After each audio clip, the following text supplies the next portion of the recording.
ஸ்ரீ மாத்ரே நமஹா. குரு கட்டாட்சம், அம்பாள் அனுகிரகம் பரிபூர்ணம். நிறைய பேர் லலிதா சஹஸ்ரநாமம் படிக்கிறாங்க.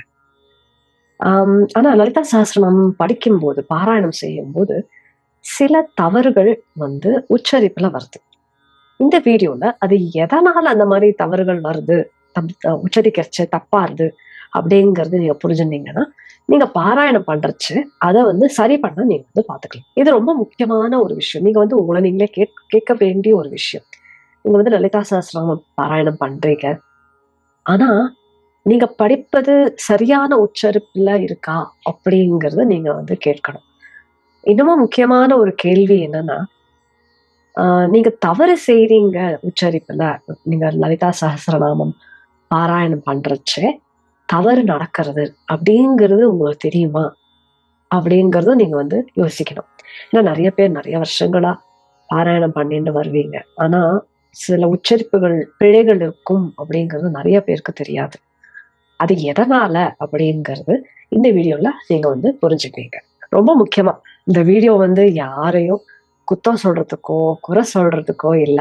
ஏன்னா இது ஒழுங்கான விதம் கத்துண்டீங்கன்னா உங்களுடைய பாராயணம் இன்னமும் பவர்ஃபுல்லா ஆகும். ஏன்னா லலிதா சஹஸ்ரநாமம் என்பது வெறும் 1000 நாமங்கள் இல்ல. ஒவ்வொரு நாமம் ஒரு மந்திரம்.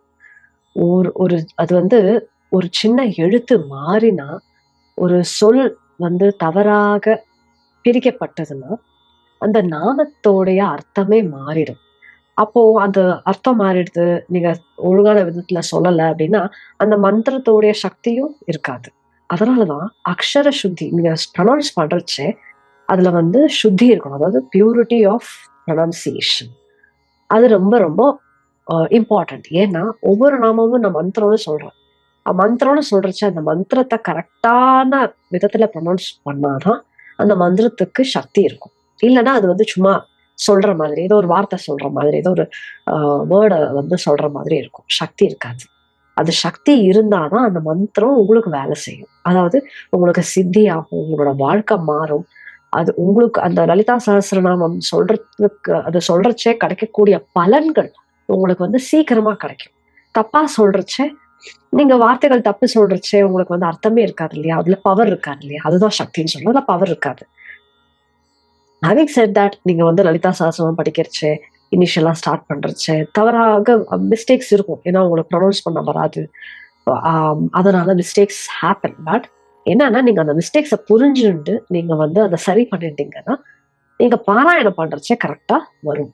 அது பிராக்டிஸ்ல வரும். அண்ட் இன்னொரு ரொம்ப முக்கியமான விஷயம், லலிதா சஹஸ்ரநாமம் சொல்லி முடிச்ச உடனே அபராத க்ஷமாபணா ஸ்தோத்திரம் அப்படிங்கிறது இருக்கு. அதாவது நான் உச்சரிக்கிறச்சு ஏதாவது பிழைகள் ஆயிருந்ததுன்னா, ஜெகன்மாதா அதை மன்னிச்சு இந்த நான் சொன்ன பாராயணத்துக்கு உண்டான பூர்ண பலத்தையும் எனக்கு கொடு அப்படின்னு அம்பாள் கிட்ட நம்ம கேட்கக்கூடிய ஸ்லோகம் தான் அபராத க்ஷமாபணா ஸ்தோத்திரம். அதை சொல்லணும். இருந்தாலும் அதை சொன்னாலும் அதுதான் நம்ம அதை என்ன தப்பு பண்ணாலும் மன்னிச்சுட்டு கொடு அப்படின்னு நம்ம கேட்கிறோமே. அதனால என்ன தப்பு பண்ணாலும் பரவாயில்ல அப்படின்னு நினைக்க கூடாது. நம்ம ஒவ்வொரு நாளும் நம்ம லலிதா சஹஸ்ரநாமம் பாராயணம் பண்றது there should be improvement. there should be a progress. நீங்க ஆரம்பிச்ச உடனே பர்ஃபெக்டா படிக்க முடியாது. ஆனால் இன்னைக்கு ஒரு மிஸ்டேக் பண்ணேன்னா அடுத்த நாள் அதே மிஸ்டேக் பண்ணக்கூடாது. அதை சரி பண்ணிக்கணும். அப்படியே சரி பண்ணி பண்ணி பண்ணி பண்றச்சேன்னா உங்களுடைய உச்சரிப்பு பர்ஃபெக்டா ஆயிண்டு வரும் இல்லையா? சோ எதுவுமே நமக்கு பூர்ண பலன் கொடுக்கணும் அப்படின்னா நம்மளோட இன்டென்ட் மேட்டர்ஸ் அ லாட். பக்தி ரொம்ப முக்கியம். அதே நேரத்துல அதை ஒழுங்கான விதத்துல நம்ம உச்சரிக்கணும் அப்படிங்கிற ஸ்ரத்தையும் இருக்கணும். அப்படிங்கிற எண்ணமும் இருக்கணும். அப்படிங்கிற எண்ணம் இருந்தா மாத்திரம் போராது. அதுக்கு உண்டான முயற்சியும் நம்ம எடுக்கணும். அத சொல்றதுக்கான வீடியோ தான் இது. அது உங்களுக்கு எங்கெல்லாம் தவறு ஆறுது, எதுக்கு தவறு ஆறுது அப்படிங்கறது நீங்க புரிஞ்சிருந்தீங்கன்னா, அதை நீங்க ஈஸியா சரி பண்ண முடியும். அது ரொம்ப முக்கியமா நீங்க புரிஞ்சுக்கணும். இன்னொரு ரொம்ப முக்கியமான விஷயத்த நான் இங்க சொல்ல விருப்பப்படுறேன். தமிழ் உலகத்தோடைய மிகவும் பழமையான ஒரு மொழி, அழகான இனிமையான ஒரு மொழி, தெய்வீகமான மொழியும் கூட. நம்ம எல்லாருமே பெருமைப்படக்கூடிய ஒரு மொழி கூட. ஆனால் லலிதா சஹஸ்ரநாமம் அப்படிங்கிறது சம்ஸ்கிருதத்துல இருக்கு. ஏன்னா அது மந்திரம்ங்கிறதுனால தெய்வ பாஷா அப்படின்னு சொல்லக்கூடிய சம்ஸ்கிருதத்துல இருக்கு. சம்ஸ்கிருதத்தோடைய speciality it's not only the writing, எழுத்து வடிவம் மாத்திரம் இல்லாம அதோட முக்கியத்துவம் அது உச்சரிக்கக்கூடிய விஷயத்துல ஃபோனட்டிக்ஸ் அதோட ஒளி அதுலதான் இருக்கு. அதை தவிர அதுக்குண்டான கிராமர், அதுக்குண்டான மந்திர உச்சரிப்பு முறை அப்படிங்கிறது இருக்கு. அதாவது ஒவ்வொரு மந்திரத்துக்கும் சந்தஸ் அப்படின்னு சொல்றோம். அதாவது ஸ்கேல், மீட்டர், எப்படி எந்த இடத்துல நிறுத்தணும், எவ்வளவு தூரம் சொல்லணும், எப்படி இழுக்கணும் அப்படிங்கிறதுக்கு ஒரு ஒரு விதிமுறை இருக்கு. அதுதான் சந்தஸ் அப்படின்னு சொல்றோம். இதுக்கும் லலிதா சகஸ்ரநாமத்துக்கும் சந்தஸ் இருக்கு. அதனால நீங்க இதை நான் தமிழை குத்தம் சொல்லல. ஆனா சான்ஸ்கிரிட்டா இருக்கிறதுனால அதை நீங்க எங்கெல்லாம் நீங்க கவனம் செலுத்தணும். ஏன்னா நீங்க ரெண்டுமே வெவ்வேறு விதிமுறைகள் இருக்கு இல்லையா? நீங்க லலிதா சகஸ்ரநாமத்தை பாராயணம் பண்றச்ச அது தமிழ் எழுத்துல நீங்க படிக்கிறீங்க. அதை பார்த்து நீங்க படிக்கிறீங்க. அப்போ சில உச்சரிப்புகள் நீங்க தப்பா ஆறுது. அது எதுக்கு தப்பாருதுங்கிறத நான் சொல்றேன். சோ இது தமிழை குத்தம் சொல்லல. ஆனா சான்ஸ்கிரிட்டை நீங்க சொல்றச்சே தமிழை நீங்க எப்படி படிக்கணும் அப்படிங்கறத நீங்க புரிஞ்சுக்கணும் அப்படிங்கிறதுக்காக தான் இது சொல்லப்படுறது. இந்த வீடியோ நான் எக்ஸ்பிளைன் பண்றேன். முதல் காரணம் ரொம்ப நீங்க புரிஞ்சுக்கக்கூடிய ஒரு விஷயம் தமிழ்ல இல்லாத சில ஒலிகள் சான்ஸ்கிரிட்ல இருக்கு. அதனாலதான் நிறைய பேர் தப்பா உச்சரிக்கிறாங்க. ஏன்னா அது எந்த எழுத்துன்னு தெரியாதுன்றதுனால அவங்களுக்கு எது வருமோ, அவங்களுக்கு எப்படி சொல்லிட்டே வராங்களோ அதை சொல்ல அது தவறாவே அவங்க பாராயணம் பண்ணிட்டு இருப்பாங்க. அதுக்கு என்ன அது எப்படி நடக்கிறது அப்படிங்கிறத புரிஞ்சுக்கோங்க. சம்ஸ்கிருதத்துல கா, கவர்கா அப்படின்னு இருக்கு. அதாவது கா சேர்ந்த குடும்பத்தோட 4 வெவ்வேறு எழுத்துக்கள் இருக்கு. அதாவது க, க, க, க. இது கவர்கால வருது. ஆனா தமிழ்ல பாத்தீங்கன்னா க அப்படிங்கிறது ஒரே எழுத்துலதான் எழுதப்படுறது. காங்கிறது ஒண்ணுதான். அத நீங்க கங்கா அப்படிங்கிற வார்த்தைக்கு கா, இன், கா தான் எழுதுவீங்க. படிக்கிறச்சே கங்கான்னு படிப்பீங்க இல்லையா? கணேஷா, கணபதி அப்படின்னா எழுத்து வடிவத்துல கா தான் இருக்கும். ஆனா படிக்கிறச்சே கணபதி, கணபதின்னு படிக்க மாட்டீங்க, கணபதின்னு படிப்பீங்க. ஏன்னா உங்களுக்கு தெரியும் இது கணபதி கிடையாது, கணபதி ஏன்னா பிள்ளையார் குறிப்பிடுறது அப்படிங்கிறது உங்களுக்கு தெரியும். தெரியாதவங்க தப்பா படிப்பாங்க. புரிஞ்சுதா? அதே மாதிரிதான் இது க. அதே மாதிரி சவர்கான் இருக்கு. அடுத்தது ச, ச, ஜ, ஜ. இது சவர்கா. ஃபார் எக்ஸாம்பிள் இப்ப நீங்க 2 விதமான ச, ச இருக்கு தமிழ்ல, சாரி சான்ஸ்கிரிட்ல. ஆனா நீங்க தமிழ் எழுதுறச்சே சாதான் இருக்கும். ஃபார் எக்ஸாம்பிள் ச, சண்டி, அதுல சா வருது. சராச்சரா, அதுல சா வருது. ஆனா அதுல சாவும் இருக்கு. அதாவது சாயா அப்படிங்கிறது செகண்ட் சா. இது மகாபிராணான்னு சொல்லுவோம். I will explain. இது ஆனா எழுத்து வடிவத்துல நீங்க எழுதுறச்சே 2த்துக்குமே சாதான் இருக்கும். ஆனா உச்சரிக்கிறச்சே 2ம் வெவ்வேறு வார்த்தைகள். சண்டி வேற, சாயா வேற. சாங்கிறது கொஞ்சம் அழுத்தி சொல்லணும், சாயா. ஆனா நீங்க தமிழ்ல படிக்கிறதுனால அத சாயான்னு தான் படிப்பீங்க. ஆனா அது சாயா கிடையாது, அது சாயா. ஏன்னா சான்ஸ்கிரிட்ல ச, ச இருக்கு. அதே மாதிரி ஜ, ஜ இருக்கு. இப்ப அதே மாதிரி அடுத்த வரி த, தவர்கா. த, த, த, த. 4 அக்ஷரங்கள் இருக்கு. ஆனா தமிழ்ல ஒரே வடிவத்துலதான் நீங்க எழுதுவீங்க. த அப்படிங்கிறது ஒண்ணுதான். த, த, த, த. இப்போ நீங்க I will give you an example. Devi, தர்மம். இப்போ தேவி அல்ப அல்ப பிராணா, தர்மங்கிறது மகா பிராணா. அதாவது கொஞ்சம் அழுத்தி சொல்லணும், த, தர்மம். ஆனா நீங்க படிக்கிறது தல எழுதுறீங்க. தமிழ்ல தான் தான் இருக்கும். தர்மமுக்கும் தா தான் இருக்கும். தேவிக்கும் தாதான் இருக்கும். நீங்க தேவின்னு படிச்சீங்கன்னா அர்த்தம் மாறும். அதே மாதிரி தர்மம் வெறும் தர்மம்னு படிச்சாலும் அர்த்தம் மாறும். சான்ஸ்கிரிட்ல அது தர்மம் இல்ல, அது தர்மம், தர்மா. அதே மாதிரி அடுத்த எழுத்து பவர்கா. அதாவது ப, ஹ, ப, த. இது 4த்துக்குமே தமிழ்ல ஒரே வார்த்தை தான், ப. எக்ஸாம்பிள் பக்கு பரமேஸ்வரி, அது ஓகே. அடுத்தது ஹலம் அப்படிங்கிறது தமிழ்ல ப, ல, இம் தான் இருக்கும். ஆனா படிக்கச்சே அது பலம், ப, ப, ஹ. 2 விதமான ப்ரொனன்சியேஷன் இருக்கு. ப, ப இருக்கு. இப்போ ப பாலா, ப பகவதி. அது பகவதி கிடையாது, பகவதி. ஏன்னா சான்ஸ்கிரிட்ல ப, ப இருக்கு. பாலா, பகவதி, பாலா, பகவதி. என்னோட ப்ரொனன்சியேஷன் உங்களுக்கு வித்தியாசம் தெரியறதா? பாலா சொல்றது இல்ல, பாலா, பகவதி. பகவதி இல்ல, பகவதி. பைரவி. ஆனா நீங்க சான்ஸ்கிரிட் தமிழ் எழுதிச்சு அது பா தான் இருக்கும் இல்லையா? பகவதி, பைரவி. பைரவிய பைரவின்னு எழுதுவீங்க, படிக்கிறச்சே பைரவி சொல்வீங்க. ஆனா அது பைரவில அது பைரவி. ஏன்னா சான்ஸ்கிரிட் பொறுத்த மட்டும் அது வந்து ப இல்ல ப. ஸோ இது வந்துதான் இதனாலதான் மிஸ்டேக்ஸ் ஆகுது. நிறைய பேர் உச்சரிக்கிறச்சு. ஏன்னா சான்ஸ்கிரிட் தெரியாதவங்களுக்கு தே டூ திஸ் மிஸ்டேக். அதனால நீங்க எங்க இதை வந்து நீங்க வந்து புரிஞ்சுண்டு இதை வந்து சரி பண்ணிட்டீங்கன்னா நீங்க வந்து சொல்லக்கூடிய லலிதா சஹஸ்ரநாமமானது ரொம்ப பவர்ஃபுல்லா மாறும். அடுத்த 2வது விதமான பிழை ஏற்படக்கூடிய விஷயம் வந்து ஸ்வரத்துல. அதாவது ஹ்ரஸ்வஸ்வரம், தீர்க்கஸ்வரம்னு இருக்கு. ஹ்ரஸ்வஸ்வரம் நம்ம அ, இ, உ இருக்கு இல்லையா? அதேதான். அ அப்படி அ, இ, உ, அ, இ, உ அது வந்து ஹ்ரஸ்வஸ்வரம். ஆ, இ, உ அது வந்து தீர்க்கஸ்வரம். அதாவது இழுத்து சொல்றது. இப்ப நீங்க சொல்றச்சே ஹ்ரஸ்வஸ்வரத்தை தீர்க்கஸ்வரமா சொன்னீங்கன்னா அர்த்தம் மாறும். ஃபார் எக்ஸாம்பிள், லலிதா சஹஸ்ரநாமத்திலேயே 2 விதமான ஒரே மாதிரியா தான் இருக்கும். ஆனா அது மாறும். மகேஸ்வரி, மாஹேஸ்வரி 2 நாமம் இருக்கு. லலிதா சஹஸ்ரநாமத்துடைய ஸ்பெஷாலிட்டி என்னன்னா, ஒரே நாமம் ரிப்பீட் ஆகாது. இந்த 1000 நாமங்களும் வெவ்வேறு நாமங்கள். எங்கேயுமே ரிப்பீட் ஆகாது. அப்போ நீங்க மகேஸ்வரிய மாஹேஸ்வரின்னு சொல்றதோ, இல்ல மாஹேஸ்வரிய மகேஸ்வரின்னு சொல்றதோ, ஹ்ரஸ்வஸ்வரத்தை தீர்க்கமா சொல்ற மாதிரியும், இல்லைன்னா தீர்க்கத்தை ஹ்ரஸ்வஸ்வரமா சொல்ற மாதிரி. சரியா? அதே மாதிரி இன்னொரு எக்ஸாம்பிள் வந்து மகாசக்திஹி, மகாசக்திஹி. இது வந்து எகெயின் இது வந்து உங்களுக்கு ஒரே எழுத்து யூஸ் பண்றதுனால நிறைய பேர் கன்ஃபியூஸ் ஆவாங்க. 40வது ஸ்லோகத்துல ஸ்டான்ஸால வர்றது வந்து மகாசக்திஹி குண்டலினி.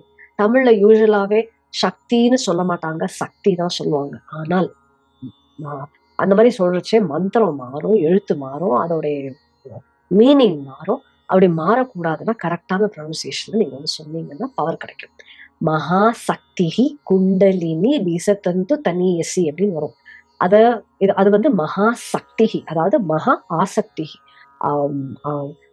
ஆசக்திங்கிறது ஒரு ஆர்வம் உள்ளவள் அப்படின்னு. மகாசக்திஹி எதுக்கு? சிவனோட ஐக்கியமாத்துக்கு ஆர்வம் உள்ளவள் அப்படிங்கிறதா மகாசக்திஹி. அதே இது 54வது ஸ்டான்ஸால ஸ்தோத்திரத்துல வரக்கூடிய நாமம் வந்து மகாசக்தி. அதனால இது 2மே வெவ்வேறு நாமங்கள்.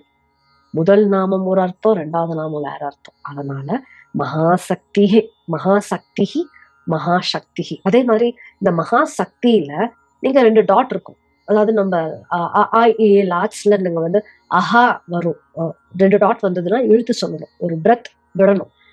ஃபார் எக்ஸாம்பிள் மகாசக்தி மாத்திரம் இல்ல, மகாசக்திஹி, மகாசக்திஹி. ஏன்னா 2 டாட் வரும். சக்திக்கு அப்புறமா சக்திக்கு அப்புறமா இந்த டாட் வந்ததுன்னா நீங்க வந்து ஒரு பிரெத்தை இழுத்து சொல்லணும், சக்திஹி. சரியா? இது வந்து 2வது விதமான பிழை யூசுவலா நடக்கும். 3வது பிழை என்னன்னா பத விச்சேதனா. அதாவது பத விச்சேதம் அப்படிங்கிறது ஒரு எழுத்தை பிரிச்சு சொல்றது. உங்களுக்கு பிரிச்சு சொல்றதுக்கான காரணம் என்ன? சொல்றச்சே ஈஸியா இருக்கணும் அப்படிங்கிறதுக்காக பிரிச்சு சொல்றோம். அவர் கத்துக்கிறச்சே நீங்க வந்து பிரிச்சு சொன்னா ஈஸியா கத்துக்க முடியும். அதனால பிரிச்சு சொல்றது. ஆனா நீங்க பிராக்டிஸ் பண்ணி பண்ணி என்ன ஆகும்னா, அந்த பிரிக்கிறது தவறான விதத்துல பிரிச்சீங்கன்னா அர்த்தம் மாறிடும். ஏன்னா பதம் விச்சேதனம் பண்றது வந்து நம்மளுடைய கன்வீனியன்ஸ், உச்சரிப்போடைய கன்வீனியன்ஸ்க்காக. ஆனா நீங்க வந்து பத விச்சேதனம் பண்றது கரெக்டான கிராமட்டிக்கல் முறையில நீங்க பண்ணீங்கன்னா, அது எப்ப தெரியும்? உங்களுக்கு சான்ஸ்கிரிட் தெரிஞ்சதுன்னா, யூ வில் நோ. உங்களுக்கு தெரியும் எங்க பிரிக்கணும் அப்படிங்கிறது உங்களுக்கு தெரியும். அப்ப பிரிச்சு சொல்வீங்க. ஆனா தெரியாத போது தப்பான இடத்துல பிரிச்சு சொல்வீங்க. அதுதான் நடக்கும். ஒரு எக்ஸாம்பிள் எடுத்துக்கலாம். லலிதா சஹஸ்ரநாமத்துல வரக்கூடிய 18th ஸ்டான்ஸால வரக்கூடிய ஒரு நாமம். அதாவது 2 நாமம். கூட குல்பா, கூர்ம பிருஷ்ட ஜைஷ்ண பிரபதான்விதா. கூட குல்பா. நிறைய பேர் என்ன பண்ணுவாங்கன்னா, கூர்ம பிருஷ்டா, ஜைஷ்ணு பிரபதான்விதா அப்படின்னு 3 நாமாவா சொல்லிடுவாங்க. அது 2 நாமா. கூட குல்பா அப்படிங்கிறது ஒரு நாமம். கூர்ம பிருஷ்ட ஜைஷ்ணு பிரபதான்விதா அப்படிங்கிறது ஒரு நாமம். ஆனா நீங்க சொல்றச்சே கூட குல்பா, கூர்ம பிருஷ்ட ஜைஷ்ணு பிரபதான்விதா அப்படி சொன்னீங்கன்னா அர்த்தம் கம்ப்ளீட்டா மாறிடும். மந்திரத்துடைய பவர் குறைஞ்சிடும். ஏன்னா கூட குல்பா அப்படிங்கிறது என்னன்னா, கூடா அப்படின்னா மறைந்திருப்பது. குல்பா அப்படிங்கிறது ஆங்கிள். குல்பா அப்படிங்கிறது ஆங்கிள். ஆங்கிள்னா கணுக்கால் இல்லையா? இந்த சாமுத்திரிகா லட்சணத்தை படி இந்த ராஜ பரம்பரையில இருக்கிறவங்களுக்கு அந்த கூட குல்பா, அதாவது அந்த கணுக்கால் வந்து மறைஞ்சிருக்கும். சோ அப்படின்னா அம்பாள் வந்து உலகத்தையே ஆளக்கூடிய மகாராக்னி. அப்போ அவளுடைய குல்பா ஆங்கிளும் மறைஞ்ச மாதிரி இருக்கும். அதுதான் கூட குல்பா. அது வந்து தனி நாமம்.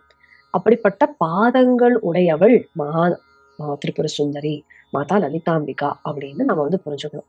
கூட குல்பா அப்படிங்கிறது, குல்பா அப்படிங்கிறது இழுத்து சொல்லணும். கூட குல்பா அப்படின்னு சொல்லக்கூடாது. குல்பா பா அப்படின்னு சொல்லணும். சோ கூட குல்பா. அடுத்தது கூர்ம பிருஷ்ட ஜெய்ஷ்ணு பிரபதான்விதா. ஒரே வார்த்தைன்னு சொன்னேன் இல்லையா? நீங்க பிரிச்சா என்ன ஆகும்? கூர்ம பிருஷ்டா ஜெய்ஷ்ணு பிரபதான்விதா அப்படின்னு சொன்னீங்கன்னா, கூர்ம பிருஷ்டா அப்படின்னா, கூர்மானா டாட்டாய்ஸ், ஆமை. பிருஷ்டான்னா அதோடைய முதுகு. அப்படின்னா என்ன ஆகுது? அம்பாளோட பாதம் வந்து ஆஹ் ஆமையோட முதுகு மாதிரி கெட்டியா இருக்கு அப்படிங்கிற மாதிரி அர்த்தத்துக்கு போயிடும். ஆனா அது அப்படி இல்ல. கூர்ம பிருஷ்ட ஜெய்ஷ்ணு பிரபதான்விதாங்கிறது ஒரே நாமம். ஜெய்ஷ்ணு வெற்றி கொள்பவர் அப்படின்னு புரிஞ்சுக்கணும். கூர்ம பிருஷ்ட ஜெய்ஷ்ணு பிரபதான்விதா அப்படின்னா ஆமையோட முதுகுடைய அந்த வளைவு எவ்வளவு அழகா இருக்கும்.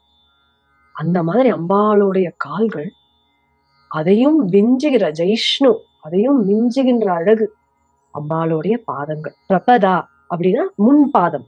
பாதத்தோடைய முன் முன் முன்பகுதி, காலுடைய முன்பகுதி. அன்விதா அப்படின்னா உடையவள். அதாவது யாருடைய காலின் முன்பகுதி ஆமையோட முதுகோட அழகை விட மிஞ்சுறதோ அப்படிப்பட்ட காலடிகளை உடையவள் மாதா அம்பிகா.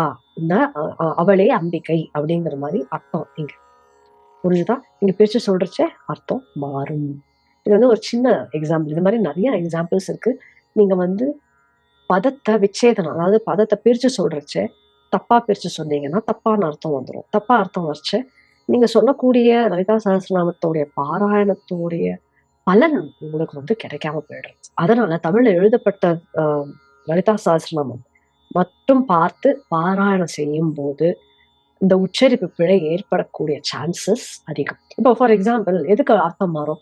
தாமரை போன்ற முகம் கொண்டவள் அப்படிங்கிற வார்த்தையை நீங்க தாமரை முகம் போன்ற கொண்டவள் அப்படின்னு நீங்க பிரிச்சு சொல்றச்ச அதுக்கு அர்த்தம் இருக்கா?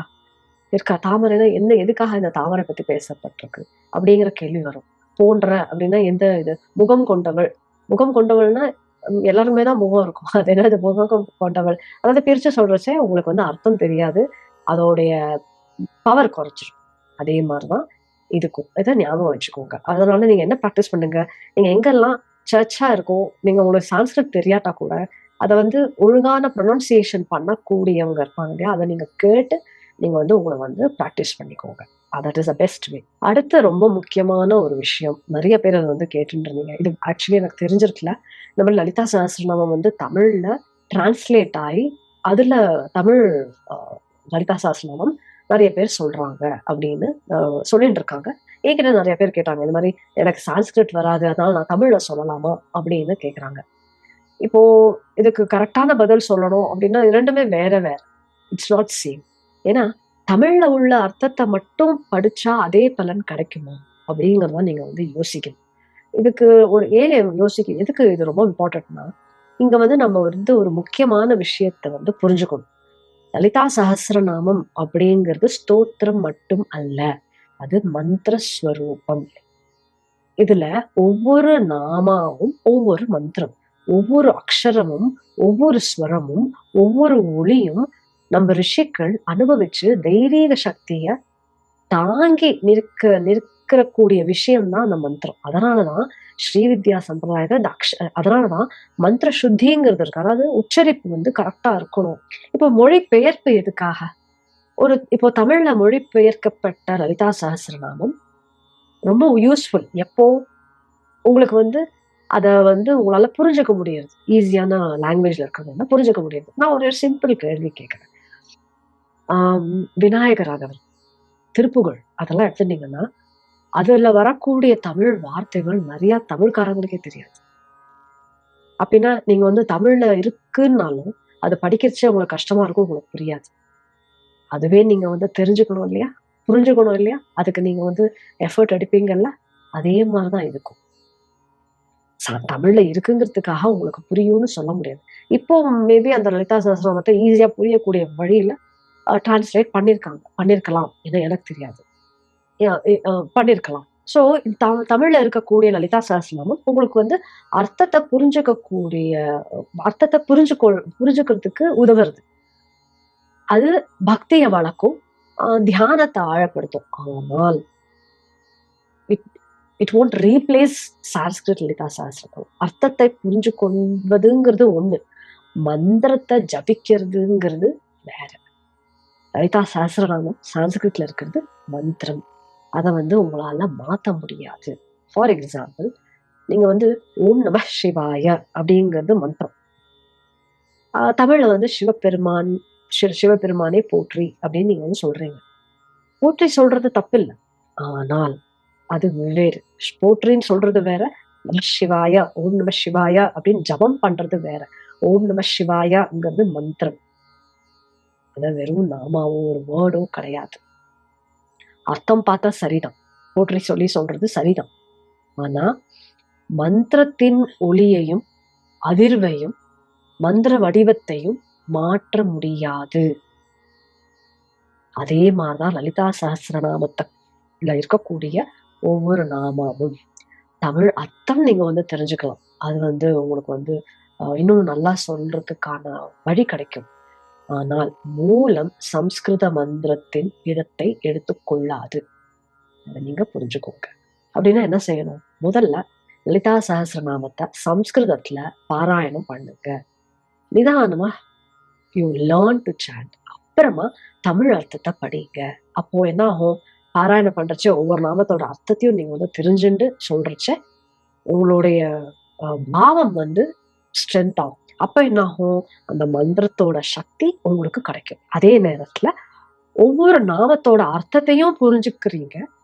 இது ரெண்டும் சேர்க்கறச்ச பாராயணம் இன்னமும் ஆழமா, இன்னமும் சக்தி உள்ளதா மாறும். இதுதான் நீங்க வந்து ரொம்ப முக்கியமா புரிஞ்சுக்கக்கூடிய ஒரு விஷயம். அதுக்காக தான் இந்த பதிவு. ஒன்னே ஒண்ணுதான், லலிதா சஹஸ்ரநாமம் ஒவ்வொரு நாமமும் மந்திரம். மந்திரம் அப்படிங்கிறது ஒரு வார்த்தை கிடையாது. அந்த மந்திரம் அப்படிங்கிறது ஒரு ஒளி, ஒரு அதிர்வு, ஒரு வைப்ரேஷன்.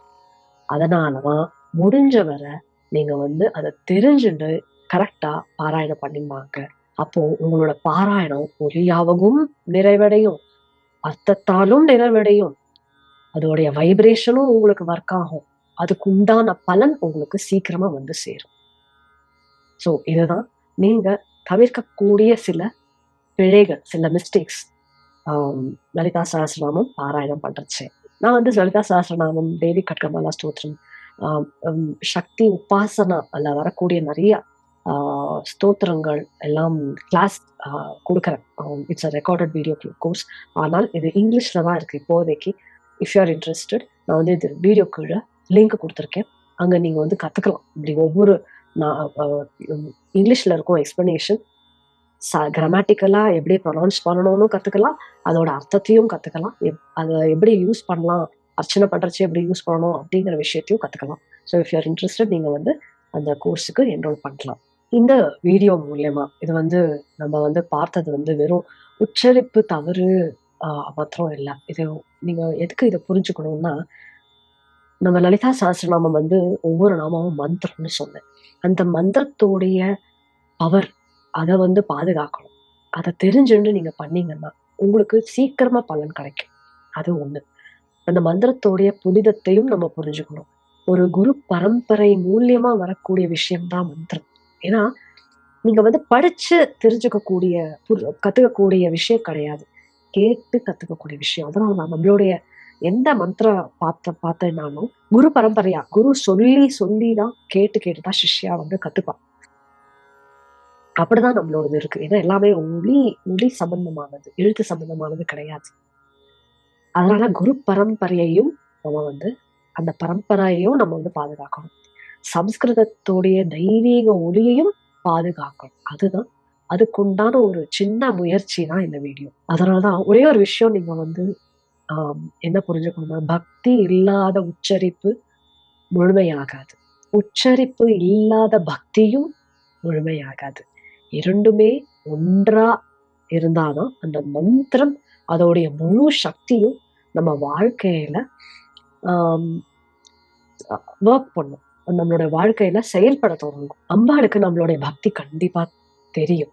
அது விஷயம் இல்ல. ஆனா, அந்த பக்திய ஏன்னா இது அம்பாளே குடுத்திருக்கிறது. ஏன்னா வாக்தேவதைகள் தான் எழுதினாங்க. யார் அம்பாள் சொல்லி எழுதினாங்க. ஸோ இது அம்பாளுடைய மந்திரம். அம்பாள் அருளிய மந்திரம்.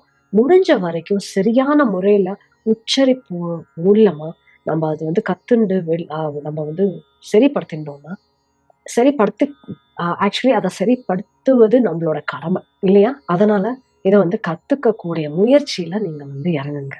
நானும் ஒவ்வொரு நாளும் கத்துண்டு தான் இருக்கேன். எல்லாருமே we are not you know ahead of everything. ஒவ்வொருத்தரும் ஒவ்வொரு ஸ்டேஜ் ஆஃப் லேர்னிங்ல இருக்கும். Even I am also learning.